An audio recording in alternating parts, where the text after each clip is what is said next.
Welcome to Shifting Views with Willis. Today we are shifting views on university and higher education. My guest is Professor Carl Grombrich, the Dean of London Interdisciplinary School.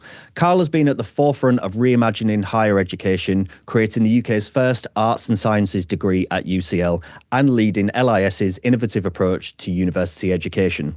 We'll explore whether traditional university education is still fit for purpose in a rapidly changing world, and what needs to change to better serve students and society.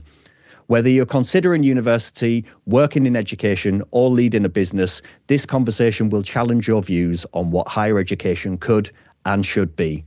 This is Shifting Views with Willis.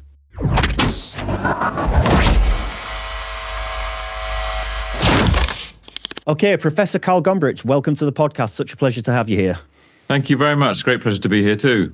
Yeah, no, I'm really excited about this. There's been so much conversation around university, higher education, where careers are going. And I think a lot of students that are coming into this world are really considering what their options are and maybe struggling to find out whether university really has the purpose that it used to have. Traditional university models dates back centuries. In what fundamental ways do you believe it's failing to serve today's students and society? I mean, the main thing I've been sort of fighting against for a while now, and maybe if there's space I can explain why, is what we call monodisciplinarity, going to study just one very narrow traditional subject at uni. Most of the subjects we study at uni were invented sort of somewhere between 50 and 250 years ago, you know, whether that's literature, English literature or economics or whatever. And the modern world with its massive hyperconnectivity and rate of change of everything just is not a good fit for those subjects for students at university. So a lot of the work I've done has been setting up programs which encourage kind of innovative hybridization on the part of the students. So you give them the opportunity to combine subjects and methods and skills in ways which are better suited to them as learners, they're more exciting, and much better suited to their lives after uni, to work or just, you know, growth or whatever they want to do with their uni education. So yeah, for me, it's about breaking down these old silos, which are really, really past their sell-by date, and thinking about kind of new innovative courses we can offer instead of that. Sure. And what patterns have you observed in how students' needs and expectations are evolving? Well, I mean, I have to be honest, I think a lot of students get terrible advice. I don't know where they get this advice from, but I don't think they're told at school the right things about what they need to do at university. I don't think there's a very good understanding of the modern knowledge economy job market. There's not enough honest discussion about the service sector that students work in, about these new roles like product manager in the tech space or program manager. These are jobs which thousands, tens of thousands of people are now doing when they come out of uni, and I bet they're not even mentioned at most schools. So I think that it's just basically, and of course the examination system, the GCSEs and the A levels are so past their sell-by date. There's a real sclerotic legacy, high-bound thinking in the sector which doesn't meet the needs of what students are going to actually need for the rest of their lives. And so sometimes they don't know themselves, to sort of answer your question a bit more closely, exactly what they need. So it's up to innovators in the sector to try to take them on a bit more of a journey and show them an opportunity which they'd enjoy more and actually will serve them better in the longer run. Yeah, I mean, it seems to be that education from school through to college, through to university, really is working on old models, and they're slowly trying to adapt kind of their offer and what's available to students. But they do seem to be so far behind what is happening in industry, in technology, in culture, in society. What is that? What's that delay? Like, why is it sat so far behind? Is that who's responsible for that? Is this government? Is this education leaders? You know, who's behind that? Yeah, that is a great question. And like a lot of great questions with complex sort of implications, it's not one answer, but I think there are two clear answers.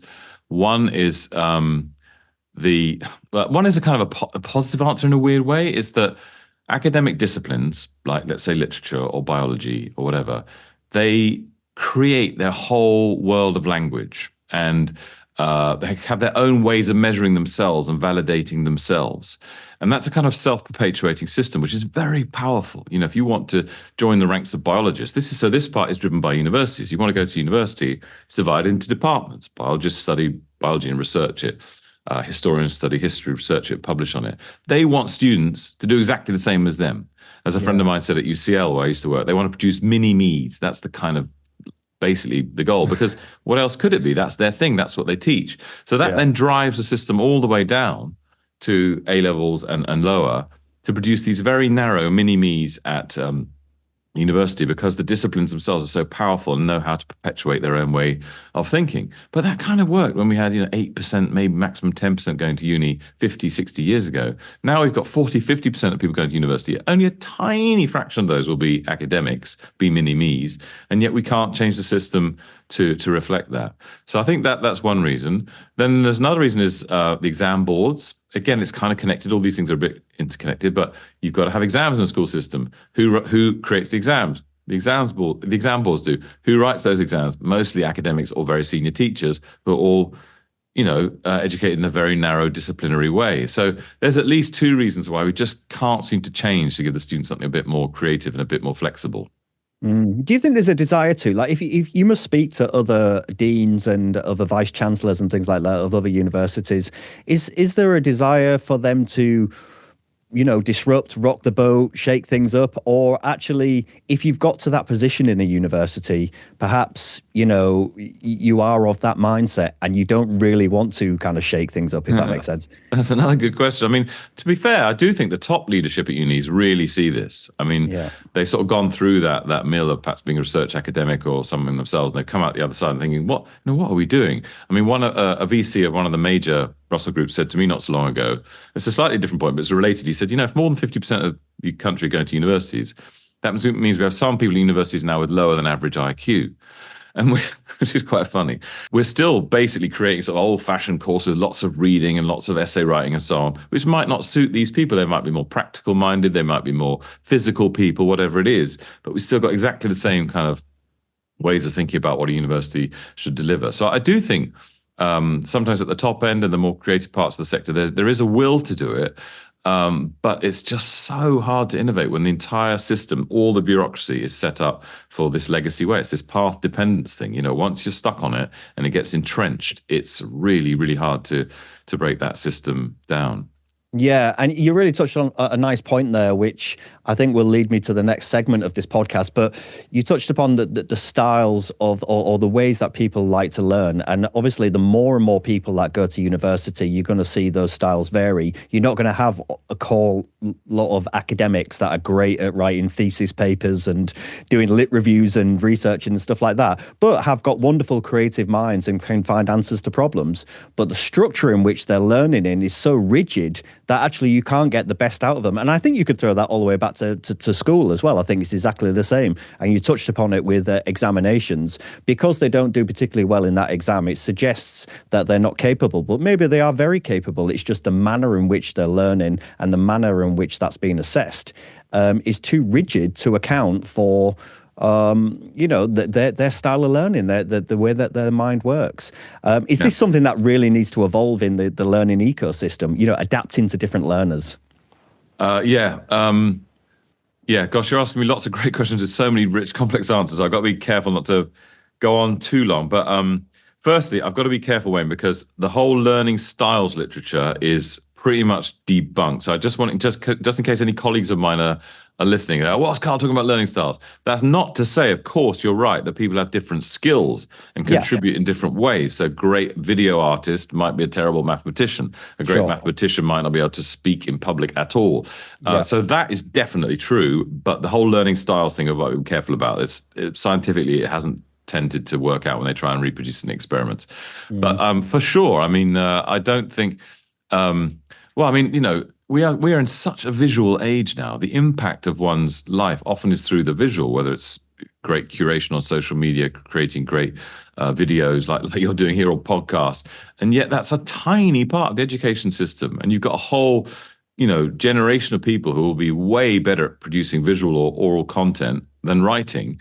And yet they hardly get any chance to express that within the formal system, which is bonkers. I mean, it's just 10, 15 years behind the times. Again, it's very difficult to innovate. I don't know right now, sitting talking to you, how you'd innovate so that everyone would create a video podcast for an exam. But we've got to try, because that's what people are actually doing with their lives. And that's what's actually required by industry, by politics, by all these things, not writing 3,000 word essays.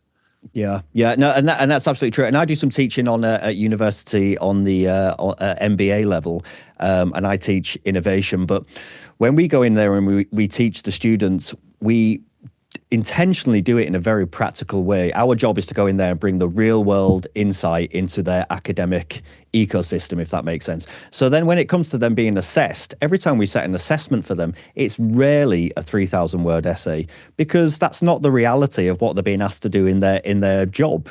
And if we say, you need to articulate to your senior leadership team, how are you going to innovate in your business? You're not going to write them a 3,000 word essay on that. You're going to do a presentation for 15 minutes and say, listen, guys, this is what I'm thinking we should do. And here's why. And here's why I think we should go down this route. So that is a much more practical delivery and a real world sense. And I think that's lacking so much across so many aspects of education. And it may not be about learning styles, as you say, but it's more about adaptability and being fluid in how people articulate and show what it is that they know. Surely that's the route we need to be going down. Yeah, playing to people's strengths and strengths which are useful to them in their career and society. I think it needs to be much more of that. Yeah. Well, it leads nicely on to interdisciplinary education. So you're the Dean of London Interdisciplinary School, and you created the first Arts and Sciences degree at UCL.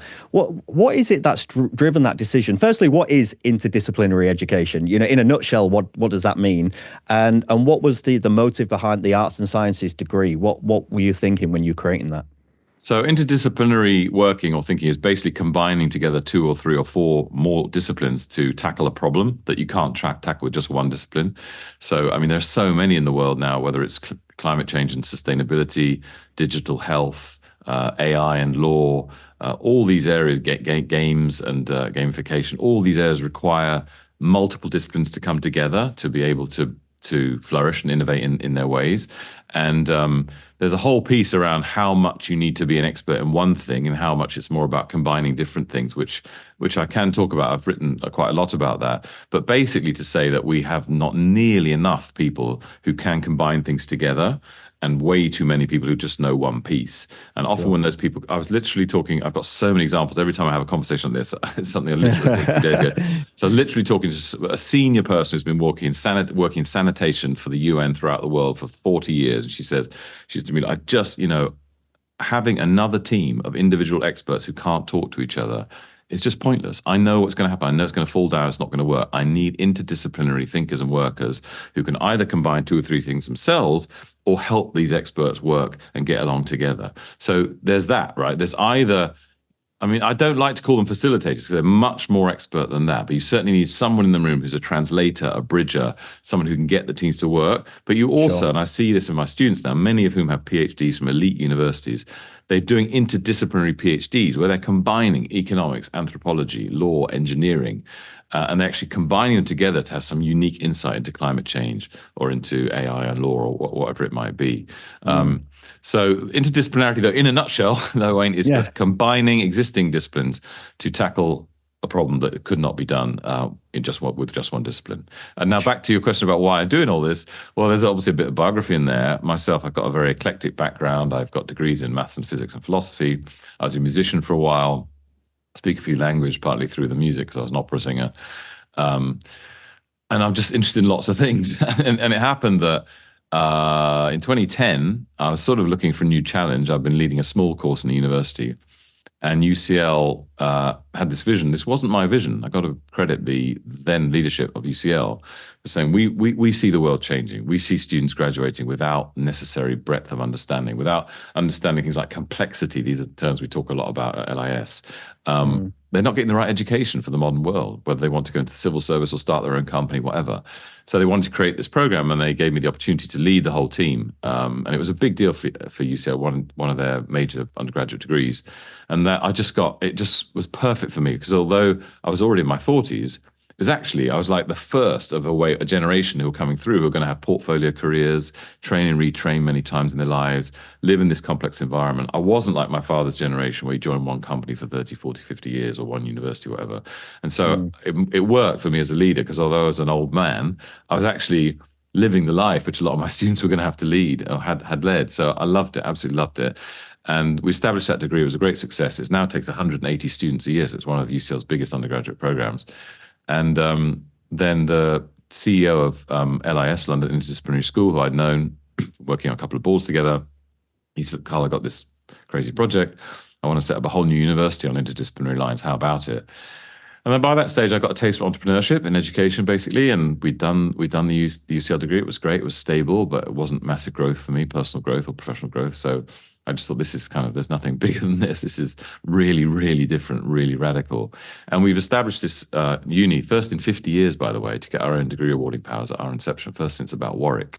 Because we don't grant degrees at another uni first. We're granting our own degrees. Sure. And our curriculum is very radical. I mean, it's just we teach through real world problems. So we teach through things like inequality, climate change, urbanization, and then we teach a whole suite of tools for students to tackle these problems. Survey design, anthropology, ethnography, making campaign videos, lots of data science, natural language processing.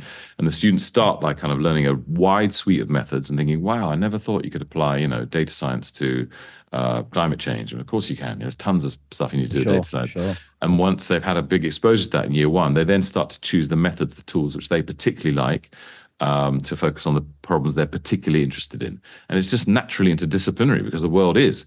So, if you're interested in like the effect of the built environment on well-being, you've got to know something about psychology, some data science, some experimental methods, something about architecture, and they combine all those things and they focus on the areas that they're really interested in, and they use the tools which we've given them to tackle those problems.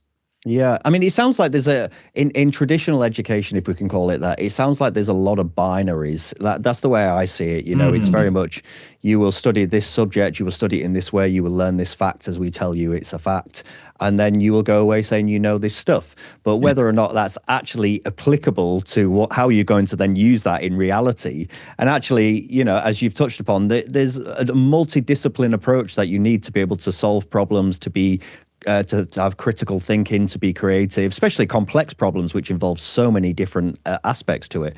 And I'm not sure just having a degree in chemistry or, a degree in English lit or whatever is enough, because it's not worldly enough. It's a good asset. It's definitely a good asset to have in your pocket, but that's not enough to make you an expert or certainly help you really resolve the problem. It's a good old-fashioned word, Wayne, worldly. I like it. It's a good old-fashioned word. We need to bring it back because the world has changed so much. Education is not preparing you for it, but I agree. Education should prepare you in a worldly way. Yeah. And so I'm thinking about moving forward then. So students that are coming in through universities, particularly in the workplace, many industries now they're certainly going to be transformed by AI. They're going to be transformed through automation and all sorts of other technological stuff that's flying through that we are just not keeping up with. It's moving so quickly. Which skills do you believe will remain uniquely human and essential for the coming decades? Because there's a panic, isn't there? There's a panic for students, with what's happening technologically, and what is the role of the human in this? How are they going to shape industry? Which skills do you think need to remain? I'm going to sit on a panel on this on Friday afternoon. I don't know, and I think anyone that tells you for sure says they know doesn't know. But I'm also just assessing. I'm marking an assessment I set this year, which I love. Where students have to write an essay, 2,000-word essay, but it has to collaborate with AI as they write the essay. They have to use AI, not like have to avoid it. They have to use it. That's radical in itself, isn't it? Thank you. I hope so. But it's like, it's the real world, guys. We've got to do this, right? Yeah, exactly. The only issue I have with this, and I'm sympathetic to it, some of my team here are very on the climate change, thing, and they're like, Carl, you're getting to use AI. It's terrible for the environment. That's a separate argument, but yeah, I'm sympathetic, but I'm like, no, they've got to learn about this stuff. And what I'm doing there is it's two parts, this assessment. One part is write an essay, which I said to them has to be really good now because any machine can write an essay, which is going to get you around 60% plus. So that's the baseline. So I'm going to mark your essay tougher. They know that. Mm-hmm. But then there's a 5-minute video explainer of how they used AI to write the essay. And that's worth about 40% of the whole thing. So I'm loving marking the whole thing, particularly loving marking the explainers, which are fascinating because, of course, many of the students, there's 45 of these I'm marking, it's a good chunk, are way ahead of me and I'm learning. And some of them are struggling to engage with this, to be honest. Some of them aren't even up with me, which surprises me, but some of them are just way ahead and to show me tools which allow them to draw diagrams, just typing in text. Some of them have multiple panes over. A lot of them are toggling between different AIs, changing between each other. Yeah. But to get to your question, I still think, and they tell me as they're doing these explainers to me, And they're like, I did this, started this dialogue. And there was a moment, they'll say, when I realized AI was just repeating itself, it wasn't quite right. So I got more forensic with it. And I said, but you've told me this, but the paper you've referred to doesn't say that. You're wrong, And so there's still, and it's a bit mysterious. It's hard to quantify this still, but there's definitely still a huge space for the human to intervene on critical thinking, on accuracy, on relevance. One weird thing, which I'm sure they'll crack, is apparently these AIs are really bad at word count. Like, oh, really? Yeah. They say they go through this incredible process, learning all this stuff, getting all these references, interrogating it, really interesting, and then they can't get it to fit to the. And then you lose 5% because you've gone over the. Yeah, they can't get to the word count. There's also, I mean, all sorts of things like they literally put the assessment in the AI and said, write the essay first, and they tell me that's fine, I want to see that, and then they're like, but it wasn't very good. So I went back and had to change all this myself. And then I resubmitted it to another AI and said, what would this get? And so a lot of them are saying to me, like, we're really interested. Like, do you agree with the AI? You're going to give this the same grade as the AI? And sometimes they're not. The essays sometimes aren't much better than when I used to do this without AI in the past. But it's all a journey. And on the whole, I'd say a lot of them either say explicitly, gosh, I've really learned a lot about the topic and about my critical thinking doing this. Or they say, I'm seeing how AI is going to kind of be something I've got to engage in one way or another for sort of accuracy and so on in the future. So I've loved it. Every year it changes. I've done it, but last year I did it for the first time. Obviously, it was very, very new and radical then. Still feels very fresh, but who knows? Next year, I mean, I don't know. Maybe they'll have a whole bot do the whole thing, and I won't even be able to tell who's the human and who isn't. It's sure. It's in a fascinating space, but we have to engage with it. We have to get more meta. We have to be tougher on students who give crap. We're like, well, you could have just typed that into any AI and found it wasn't true. So why are you telling me that? So in a way, the bar gets higher and higher and higher. They have to be able to critically engage with the source material. Is that what that paper actually said? Do you trust the statistics in that paper? So in some ways, it requires higher and higher learning, which is good, I think, for humanity. But it means a human has to work harder to produce something of value in some way. Yeah, no, that's really interesting. And what I love about the emergence of AI, particularly in the education world, is that, as you've touched upon there, it actually forces you to be more critical. It forces you to be more creative. And I did a podcast the other day on what the future of AI looks like. And part of the conversation we were having was around actually knowing what question to ask. Yeah. And actually, that's a challenge. It's easy to type into a language model, write me a 3,000 essay on X, Y, and Z, and that it will just spill out, nonsense, frankly. It won't be a good essay. The real creative side of using AI and using it as a tool is challenging the AI, knowing what you're asking it, what you're trying to get from that answer, and then how are you challenging that answer. That's a very different approach to it. And I think education, as you say, it's here. The genie's out the bottle. It's here. So there's no point in trying to fight against it. It's here.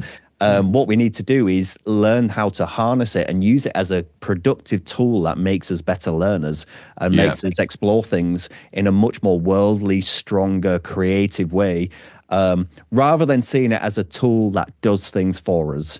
It aids us in learning rather than learns for us, if that makes sense. And that's a very different approach. You know what? I think I literally tweeted out something exactly like you just said. And who was it who said it to me? It might have been from one of these videos I was marking, actually. It was exactly what you said, but just to paraphrase or reform it back to you, it was something like, we need to get AI to help us how to learn and be better learners rather than get it to do stuff for us. Exactly. Literally. And there was a time I remember this when the sort of the internet first kind of really came about for access to the public, and we really started using that age. And we had search engines coming out and Google and all those kind of things. I remember very specifically not knowing what to write. So you would have a search bar in front of you and say, okay, what do you want to know from the internet? And you'd sit there going, I actually have no idea. I have no idea what I want to know. And you would ask nonsense questions, how many red dogs are there? Something stupid because you just want it to do something. And that's so interesting. And even now we're seeing that with AI. People will sit on a Claude or ChatGPT or any of those, and they're almost stumped as to what they want to get from it.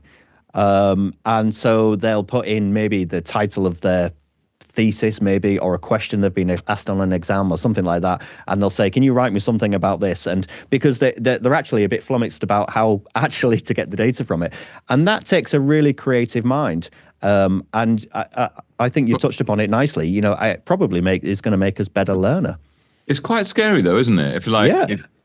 If you want to say, what is death? You know, what, you know, you literally like, because we spend a lot of our lives seeking answers, also on a personal level, really, don't we? And then if you can sort of have that dialogue with this machine about your deepest fears or deepest hopes, it's quite scary. And I think a lot of people, ourselves included, probably like, what are the questions I really want to ask? Do I dare ask those questions? Is anybody looking at me as I ask those questions? You know, Sure. And then, as you say, there is a bit of a more technical piece. I do think, also because of the state sciences you know, being able to understand what a so-called research paper is really telling you is more and more important. And that's not easy. I mean, it's very difficult to look at a proper peer-reviewed paper with statistics in and know if it's been done properly. I mean, I probably can't do it in a lot of stuff. So how we get people to enough level where they're not just citing rubbish statistics and using it in quite, you know, it can be, if it's around like crime or something, it can be quite inflammatory.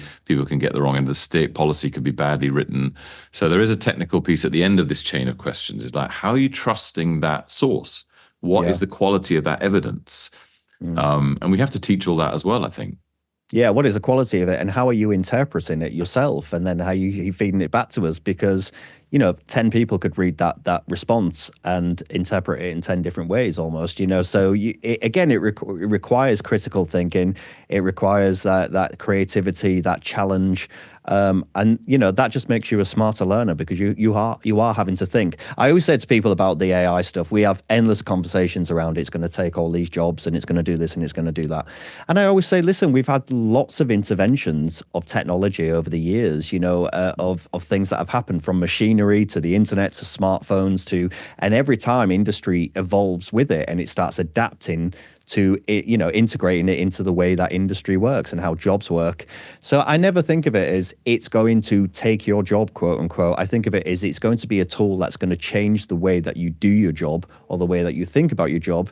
And if you can use these tools as a way to do the donkey work, so to speak, which makes you a better thinker and a bit more creative in how you do your thing, then that's a positive for me. But I think it's really all about how industry adapts. And it will create a lot of new jobs as well, things that we just can't imagine now as the tools get better and better. At the moment, the pace of change, I think, is so fast that those jobs aren't even really stable. But once it's a bit like a mobile phone, once it settles down a little bit, there'll be, like with phones, there's like an industry around apps now, a massive industry around apps. Sure. Once AI settles a little bit, though we can't see quite when, because robotics is going to merge with AI and heaven knows what's going to happen. But if it stabilizes, as you say, it'll just create an entire new universe of jobs, really. Yeah. So what does the future of higher education look like to you, Carl? So, I mean, we've certainly got a rise of micro-credentials. We've got online learning. We've got boot camps. How are traditional universities going to evolve? Well, I've been saying this for 15 years, and I've been wrong, Wayne, for 15 years. So I'm not sure if your listeners are going to turn off at this point. But I'm amazed at how the traditional model survives, given its irrelevance, its uselessness, how little students engage with a lot of the courses. It's a miracle to me. When MOOCs came along, the massive open online courses came along in 2010, you could get free education from Harvard, MIT, Yale. And I thought, well, that's it, right? It's over, the model. And I was completely wrong. I mean, it just went exactly the same for 15 years. And as far as I can see, numbers aren't going down to traditional universities. Same old courses, huge numbers. But the model isn't working for unis not because of the numbers, but because the amount students pay doesn't cover the costs of the unis. The only thing that covers costs in unis is international students. That's it. That's the only net source of revenue. It's extraordinary. Research loses money. Home students lose money per capita. So, you know, you could carry on forever if they just said, okay, now it's going to be £12,000 a year, because amazingly, upping the fees massively didn't impact on social mobility, as far as we can tell. All that happened is that the people from the poorer social economic groups looked at the rich people and said, well, they're all in debt, so that must be how rich people behave. I'm going to do the same. And they were right, and good on them. You know, why shouldn't they live the same? So, you know, that could be a fix almost straight away. But weirdly, politically, we know that's so difficult to do. You know, I don't really know why, but it just is.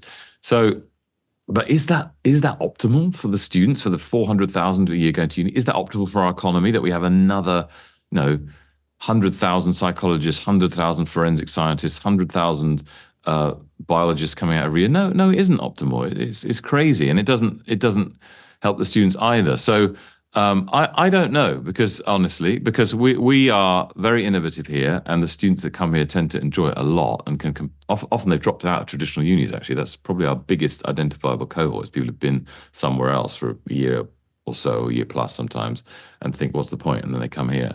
But it's such a huge cultural thing in this country. It's a rite of passage, Yeah.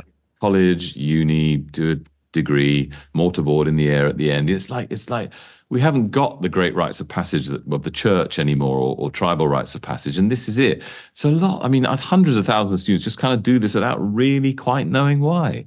And so, I mean, I think LIS is amazing. I think we should be having 10,000 applicants a year rather than 1,000 or slightly fewer. Yeah. But it's hard. It's back to that system thing right at the beginning of our chat. It's really, really hard to break the system, both perceptually and in terms of bureaucracy, when you're that different, because people just see in that way. Yeah. So I don't know. I mean, every year there's another bunch of horror stories about unis finally going bust and all this, but actual enrollments are not down significantly at all. It's just the finances are bad because students don't pay enough for going to uni. But I wish it would change. I think the whole country would benefit from a lot more rejuvenation. I think you'd have many hundreds of thousands of students thinking, wow, that was a pretty amazing experience. All the different things I learned, how I connected them to myself, to what the world's actually doing. So I'd like to see a lot more innovation. I'd like to see more challenges to LIS, so people understand that it's not just the top 20 unis everyone's heard about in the same old degrees. What's interesting to me about this is that I always hear two things come from universities, and you've touched upon it in your answer there, which was, we either need more international students or we need to raise tuition fees. And it blows my mind every time I hear a vice chancellor or someone say that on the news or something. And I think those are the only two things that have come out of your mouth. Nothing else that you're concerned about in terms of what the university offers, its relevance, its quality, what the future of the careers look like, how you're adapting to that technology, so on, so on, so on. Maybe the offer that you've got is not irrelevant, but just not adapting to the world that we're in and the needs of the future students. And so even if you was to raise the tuition fees by 5,000, 10,000, whatever you raise it by, where's your justification in that versus the offer that you're giving? I never hear any challenge of the university system. I always hear the challenge of the finance that students need to pay, which again is a bit closed-minded, is it not? Yeah, it's a good point. It's a good point. I mean, I do think the private sector have a role here as well, though, because they, as you know, they always grumble that they can't get the right students. But then when you ask them if you like to offer some resources into the system, it's hard. It's hard to get them to engage in that way. And the apprenticeship thing hasn't really taken off, to everyone's surprise. That should work better than it does. I mean, there are places doing it very well, I think, Hertfordshire, I think, and a few others.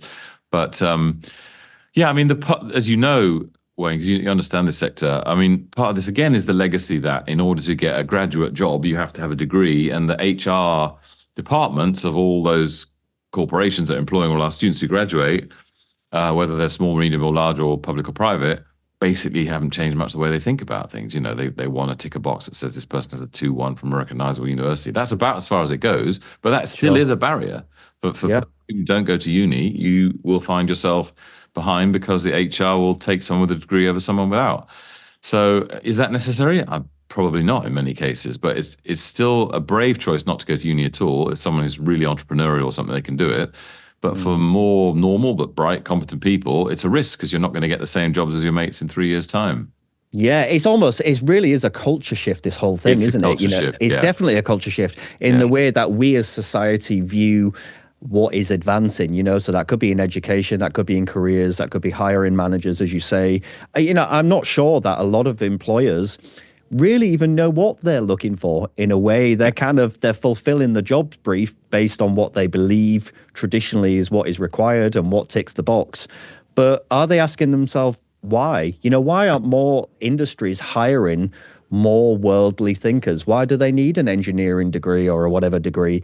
Unless it's for a very specific, skill set or job or whatever. But more broadly, I think you could hire more creative people, more, problem solvers, rather than based it on what their, the university paper says or whatever. Yeah, that's a culture change, right? It is a culture change. You're so right about employers. I mean, they typically, they want someone who's basically going to be really good for them and help them with their P&L and Yeah. innovation and going forward. And that's a hard find. It's a hard task to find a great young person who's going to add that level of value to the uni. And you can't blame an industry for wanting that. Everyone wants their business to hire the best people and go forward. But it's a very nebulous thing. It's very hard to say, how to get brilliant people like that. I completely agree. I'm not convinced that going through many traditional university courses and learning in the way that you do and what you have to output is of particular value to many modern careers. I'm just concerned as an innovator or someone who talks about innovation a lot that industries, the fundamental flaw behind industries evolving or companies evolving, if you like, is very much a culture thing. It's always culture, and it always comes from the leaders. They determine what the direction of that business is and how they're going to disrupt or how they're going to challenge the status quo and keep it moving forward. It's particularly in the large industries, if you think something like pharmaceuticals or something like that, it's like a carousel. It's just robots, the same people with the same degree from the same places who've worked at the same companies, and they all just work around the different companies and they take the same ideas and the same thinking around with them. And, to some extent, there is a fulfilling a requirement, as you've touched upon there, and that's absolutely relevant. But when you hire in that kind of context, or you accept that those are the only skills that we require, then you can never really think differently. You can never really challenge or evolve, and you're always going to be reactive to situations like technology or AI rather than proactive in with those situations. And surely business leaders and university leaders must be able to see this. It must be screaming it in the face. Yeah, unis are funny places. On the one hand, they are innovators. Certainly the research I think, drives modern economies. Yeah. In other ways, they are incredibly traditional, incredibly conservative.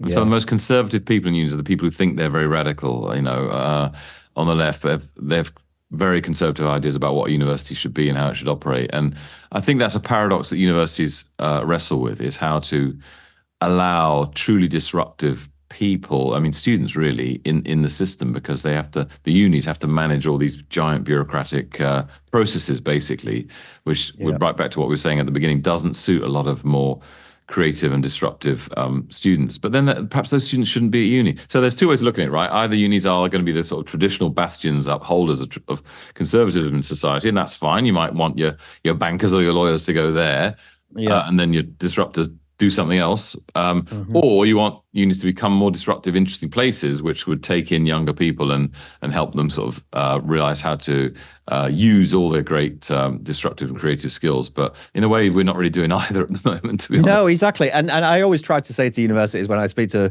people that are working in that world, I always say it's never really, for me, it's not an either or. It's not saying you must do this or you must do this. I think you need to evolve and adapt what your offer is. You can still have your core offer of what you do across sciences and engineering and literature and all of those kind of wonderful things that have been around for hundreds of years. There's nothing wrong with that. But where else is the offer adapting? And what are you injecting into those core subjects, to your point, to make them interdisciplinary, to kind of, it's not just you learn this and then you're assessed on this, but actually you're challenged to think in multiple different ways. You can still do a degree in biology, but maybe that biology could be informed by multiple different sources, not just the biological factors. 100%. You're really talking our language now, and this is very much how our master's degree operates, that injecting of the interdisciplinary into traditional thinking. We might even do a 2-year business degree with our partner in France on that, because we think we can take traditional business students and really supercharge them with more creative individual approaches.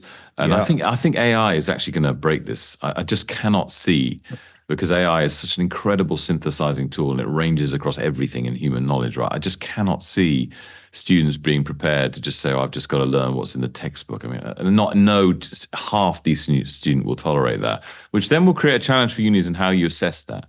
How do you manage that when students want to and should go their own way with guidance? You're basically sort of talking about millions of individual supervision projects, which is very, very difficult. Maybe we need to bring AI a bit in there as well. But that is the future, and that is what I think students, at least half the students, will find value in. Yeah. Carl, you're being really generous with your time, and I'm very aware that you've got a busy schedule today, so I'm going to start bringing it to a close. But there's a few things that I just wanted to get from you, really, particularly because you're the Dean of the London Interdisciplinary School, and based on everything we've spoken about ahead of this.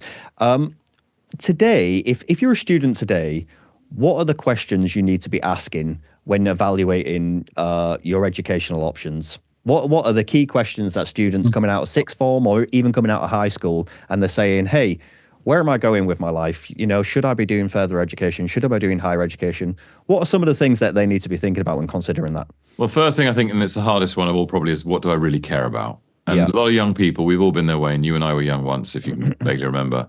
Yeah, vaguely. We basically care about who fancies us, why we're depressed a lot of the time, why can't we be better at, what we want to be good at. And we're not really quite clear yet what we really care about in the world. But I think you and I also know that your life only starts to take meaning when you look outside yourself at something, a bigger cause, some bigger thing. Think, actually, I'm really interested in that. I want to go and do that. I want to make a difference in that space.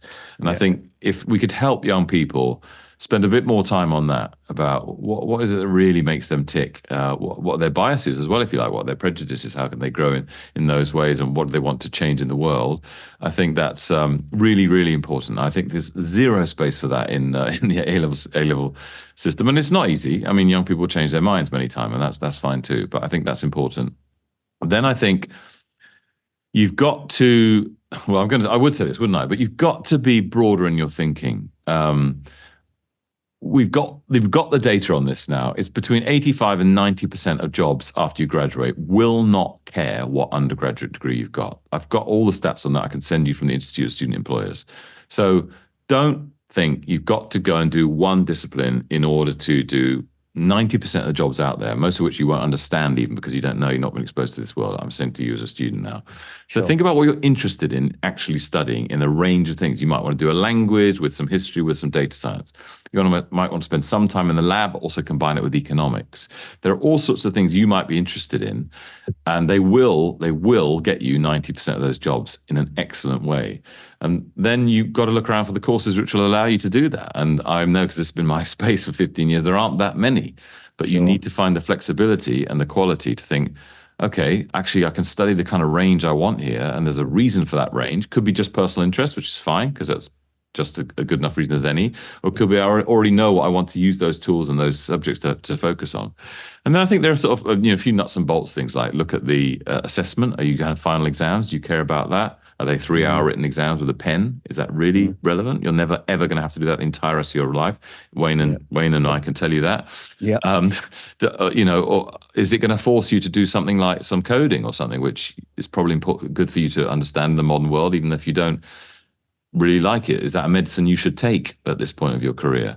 Sure. So there are those kinds of real hard skills and hard things as well to consider alongside the sort of softer stuff. Yeah, and I sort of think in today's world we've discussed AI and how easy it is to access information. Do you think we should sort of redefine what it is to be educated in today's world? Yeah, I'd love to. Give me a couple of shots to nothing what you think it means to be educated, though. Yeah, well, I've always said, and this is very layman, but I've always said to people, when someone says somebody's smart, or I always say, well, what does that mean? There's you can have like the word smart, and you can have the word intelligent, or you can have the word academic, and they're all intertwinable in some form or other, but they all mean very different things. You can have someone who hasn't got a PhD in anything, and barely has a GCSE, who's very smart or very astute or very creative or problem solving. And then you can have someone on the other side of the spectrum who has every degree under the sun, but really can't function day-to-day life because they can't get out of that binary way of thinking. So what is it to be educated? For me, it's experience and being injected with multiple different inputs of knowledge, data, experience, culture, whatever. Everything I've done is because I've been around people, seen people, worked with people. It's never been because of what's been written on an academic paper. So I really like that. I certainly, for me, being educated, as you say, I mean, one of our commitments at LIS is for our curriculum is, in order to tackle complex problems, you need to pursue multiple perspectives. So I think in the complexity of the world, you've got to have that multi-perspectival take.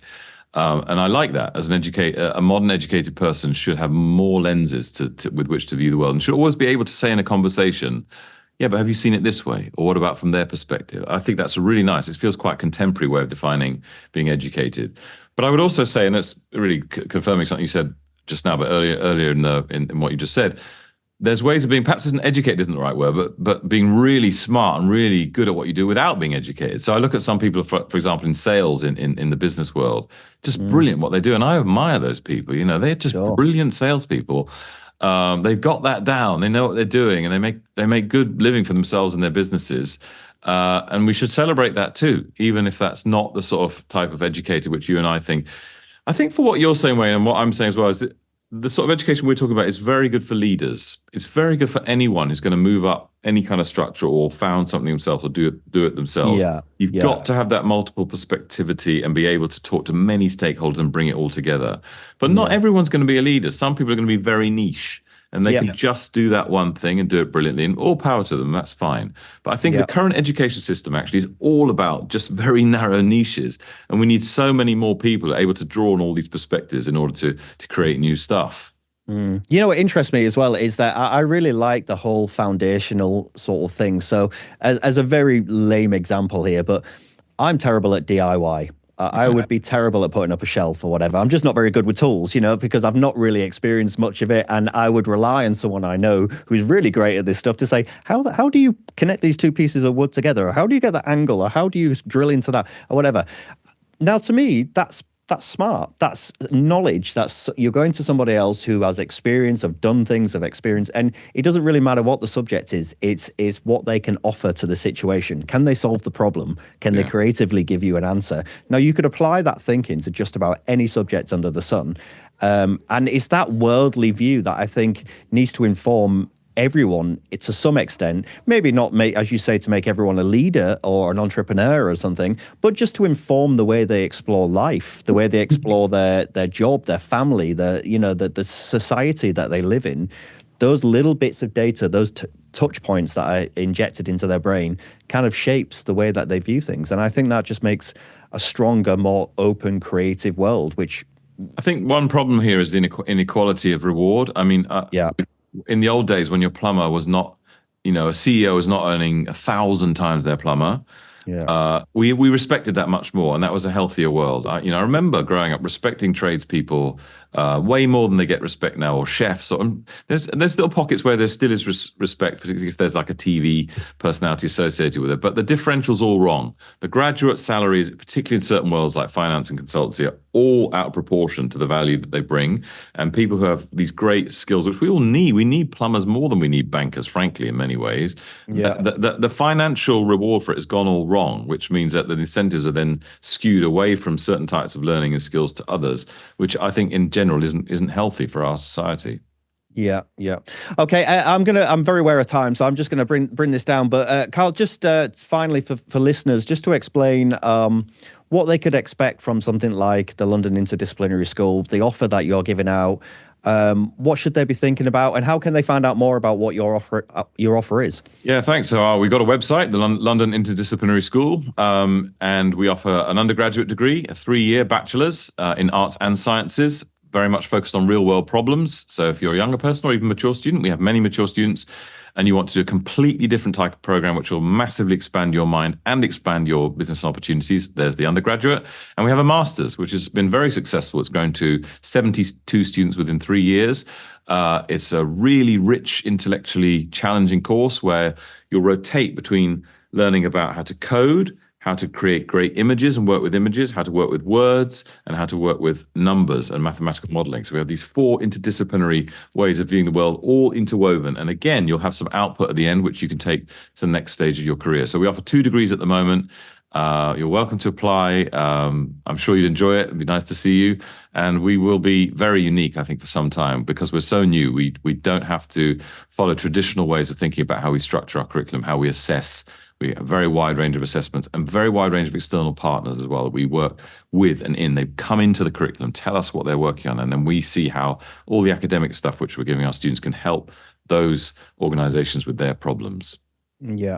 Carl, this has been so interesting. Thank you for being on the podcast today. I could speak to you for hours, actually, because there's so many rabbit holes we could go down. But just in a nutshell, I just think it's great what you're offering. I'm absolutely for connecting threads together, this interdisciplinary approach, really closing the binaries, opening the way that people access information and the types of information. I just think it makes better people, better careers, and a better future. So congratulations for everything you're doing. I'm sure it'll continue to thrive.